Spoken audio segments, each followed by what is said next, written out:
Contrary to what the good gentleman from the 21st said, what we have done in this chamber with supply will pale in comparison to the damage this policy will do to supply. I use the analogy again, Madam Speaker, of stabbing somebody in the back with a 12-inch knife and then pulling it out an inch and saying that you're helping them.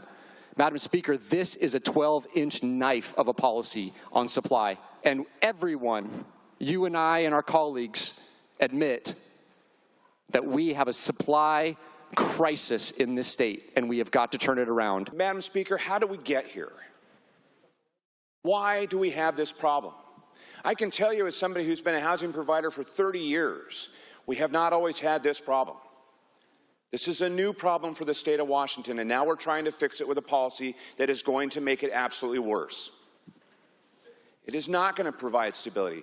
The only stability and predictability that we're going to have, Madam Speaker, is that I can guarantee you that tenants' rents are going to go up 7% every year, year over year.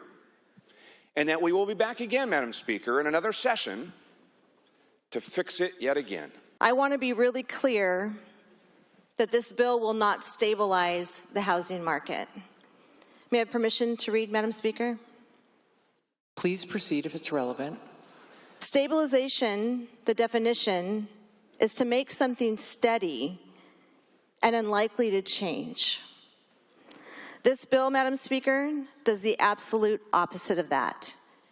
It's going to destabilize our housing market. It's going to choke off supply. This is a great bill. It's a great bill for Idaho. It's a great bill for Montana. And it's a great bill for Arizona. Because just the hint of this bill is causing our developers to start moving towards those states.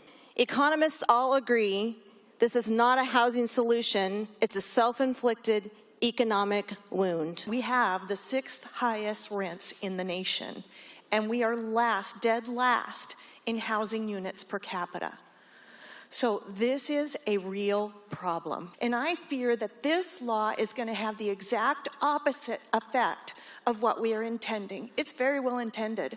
We want to help people here. That's why we're all here. But this law will probably cause landlords in this uncertain environment to go ahead and bank the 7% every year, because they don't know in this uncertain environment what we will do as policymakers. One of the biggest concerns I have with this legislation is the fact that it doesn't have a different rate for under-market units. My lowest priced unit is currently at $450. And it was that price when I bought it, and I have not raised it in several years because this particular tenant has had a number of health and financial challenges, and I just haven't had the heart to do it. And should I ever need to do maintenance or major renovations on this unit, it will be very difficult to do so. Over the last 45 years, we've seen the failed rent control policies of San Francisco. And yet more recently, we've seen in Minnesota, St. Paul. When you look at St. Paul, they implemented rent control in 2021. That rent control was only 3%. And that 3% was so devastating that the market imploded rapidly. 80% of the builders stopped building there.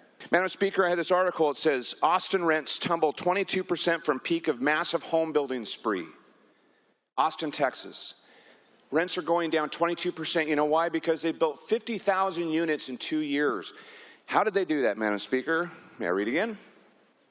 Again, please proceed if it's relevant. Texas Capital has become the poster child for advocates who say the only way is by building more homes. And while other cities run progressive, including San Francisco and Chicago, and might I say, right here in Washington State, they face criticism because they're not focusing on what they should be doing. That's removing the barriers to creating more supply.